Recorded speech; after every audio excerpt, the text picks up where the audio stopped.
So the refraction of the light through ANKG encodes the deformation of the ANKG exactly like if I'm looking at a tree and I'm trying to decide if it's gonna, so like I was just thinking about climbing up here, doing a video at this top union,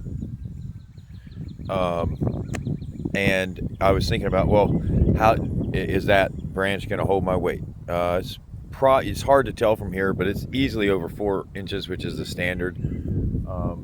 Those gum trees aren't super strong, but they're very pliant. And up here, you know, when I was in California doing tree work, I would think before I would take out a top or climb on something, I'd be like, well, the storm in such and such period, it just went through this particular storm.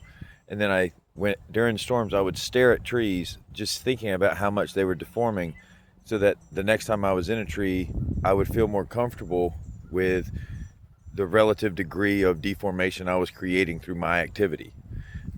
And when you think about small or large, or how much force is being applied to something, we oftentimes think, because people would be like, man, you're really big to be climbing trees. Usually it's smaller people. Why would they say that? Because of the weight. And so when you look at this situation, it's a little bit windy today, not too bad. When you look at this, that amount is the deformation that would be created by what? The wind catching the sail of the leaves of the fractal branching of the tree. So, and where does the stress get sent? It gets sent through those the vibration channels that are physically what we traditionally identify as the tree, right? Because usually the trees are a whole complex organism, but the center of the tree is the fractal that we are like, even when the leaves aren't there, well, that's still a tree,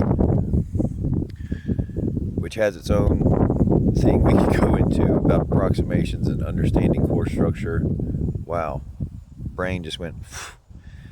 Point is that the structural dampening along those creates, I mean, we're just going to do a lot of stuff, creates gradients that pass through here. Wind dampening is the opposite vibrational structural absorption of wind. So when one area is vibrating in another way, another way is not going to vibrate at the exact same frequency, or else natural resonance would take over and it would break the individual branches off.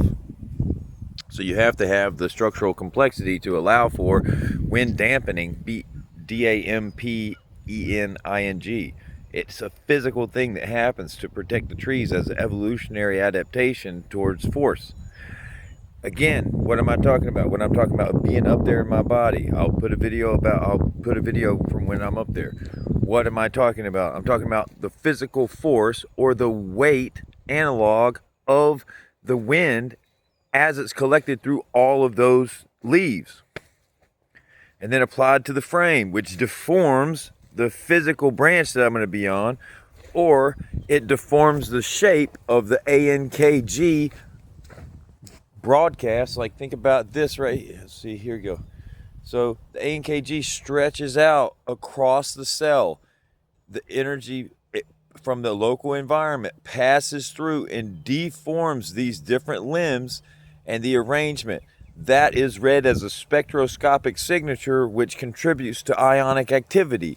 At highest degrees of spectroscopic resonance, we are literally, like in superatom theory, copying other forms of elements so that we can organize in a degrees of freedom basis in the orbital fulfillment of our physical atoms, so that when we move around, we are physically symmetrical, so that we can maintain our perspective regardless of the orientation of the stimuli that we're having to interact with. What the fuck, bro? That is so crazy awesome.